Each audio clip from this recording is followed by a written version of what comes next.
This is the luxury world. Get inspired with us today and tomorrow. Rolex has been a dominant force in the luxury market for years, but is the brand becoming complacent? Let us consider whether it is slowly losing its edge. Despite its iconic status, there is a sense that something is not quite right. While competitors push forward, Rolex seems to be standing still. Their innovations no longer feel revolutionary, and simply leaning on their legendary name might not sustain their top position forever. It feels like Rolex is becoming too comfortable in its leadership role. Being a classic is valuable, but wouldn't it be even better to also stay ahead of the curve? Even the most devoted fans might begin craving a bit more excitement. After all, everyone appreciates a timeless piece that can still keep pace with modern trends and make a bold statement. In the luxury watch industry, few brands have achieved the iconic status of Rolex. Renowned for their precision, durability, and timeless elegance, Rolex watches have long been coveted by collectors and enthusiasts alike. However, current trends suggest that Rolex's dominance may be waning. In this video from the luxury world, we will examine the factors contributing to Rolex's perceived decline, such as market shifts, changing consumer preferences, and the rise of strong competitors. By exploring these forces, we can gain valuable insights into the future of the luxury watch market. If you have not subscribed to our channel yet, we encourage you to do so to stay informed on our upcoming videos. Now, calling Rolex's watches overpriced junk would be unfair, but when you strip away the glamour and focus on the mechanics, are they really that different from a solid 2824?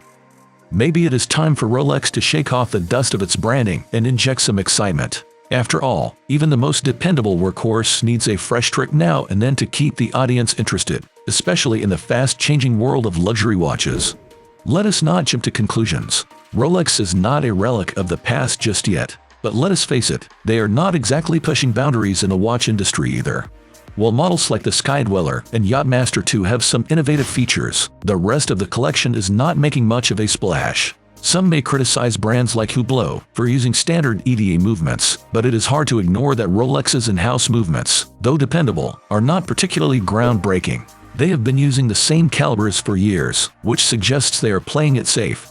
When it comes to branding versus craftsmanship, movement watches are a notable example. They may not be the pinnacle of watchmaking, but their marketing is exceptional, helping them land on countless wrists through clever ad campaigns. Now, let us shift to Rolex, which operates on a different level with its premium materials and luxurious models like the Yachtmaster and Platinum Daytona. However, even Rolex has had its missteps. Remember the GMT Master with those oddly painted GMT hands a few years ago? If you are spending $15,000 on a watch, you expect perfection, right? We could not agree more. You would think shelling out $8,500 at an authorized dealer would ensure flawless quality control from Rolex. The Rolex Submariner certainly makes an impact, not only with its stylish design, but also its storied history. Released in 1954, it was positioned as a more affordable alternative to the then-popular 50 Fathoms. Contrary to widely held belief, Rolex was not the first to create a dive watch that title belongs to the 50 Fathoms. Yet, decades later, Rolex has become synonymous with dive watches. For someone who owns a Submariner or two, it is easy to see why it is so cherished. However, we should not mistake a well-marketed watch for the pinnacle of horology. It is like confusing a cherry for the entire sundae. When it comes to branding versus craftsmanship, movement watches are a prime example. They may not be the Michelangelo of watchmaking, but their marketing is so strong that they have found their way onto countless wrists through brilliant ad campaigns. Now, let us talk about Rolex, a brand that operates on a different level with its premium materials and luxury models like the Yachtmaster and Platinum Daytona. But even Rolex has had its share of slip-ups. Remember when the GMT Master had those oddly painted GMT hands a few years back? When you were spending $15,000 on a watch, you expect perfection, right? We completely agree. You would think that dropping $8,500 at an authorized dealer would guarantee flawless quality control from Rolex. Yet even Rolex is not immune to occasional mistakes on its luxury assembly line. Despite the elevated expectations, some watches seem to slip through their strict quality checks. It is a reminder that Rolex is in the business of selling watches, not delivering absolute perfection. We're not talking about Seiko-level issues like misaligned bezels, but there are real concerns about flawed movements, not quite waterproof cases, and even stray specks of dust on the dial. And you cannot just brush it off with, well, not every watch has issues. When a watch comes with a price tag that could fund a small clue, perfection is not just expected, it is required. They assure us that every timepiece is carefully inspected, but how do you explain the botched GMT master or the flood of complaints lighting up online forums? While many praise Rolex for its precision, let us be honest, they are not exactly breaking new ground. Their design strategy has not seen a significant overhaul for ages, just minor tweaks here and there, but nothing revolutionary. You can spot that iconic Rolex silhouette from a distance, especially with the Submariner's Cyclops lens catching your eye, but using the same formula for over 60 years. That is not innovation, it is playing it safe. Apart from the more advanced Skydweller, the rest of their lineup remains largely unchanged. Even the Daytona, now powered by their in-house movements instead of zeniths, has not propelled Rolex into horological greatness. There are watches under $1,000 that offer the same features, with better quality control to boot. It is not like the old days when you could walk into a store, maybe join a waitlist, and within a month or two, get a call that your new watch was ready. Simple.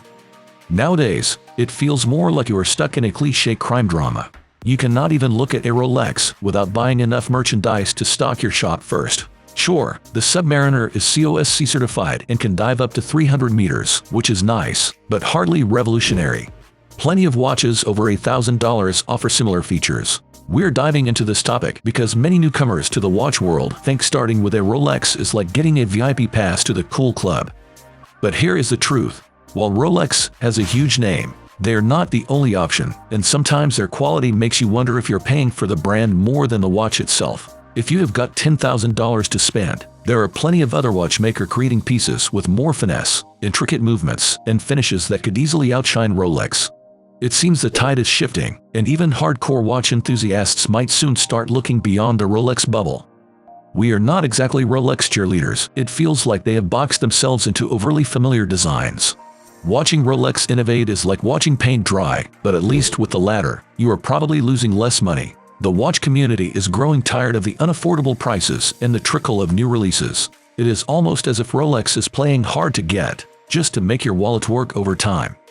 That said, Rolex has made significant advances in horological technology, from pioneering self-winding mechanisms to experimenting with new materials. This blend of tradition, innovation, and exceptional quality has cemented Rolex as a symbol of success and prestige, making their watches both highly desirable and solid investments. Having experienced Rolex twice, even if we stumbled upon a cool 100 million, Rolex would not see a cent from us.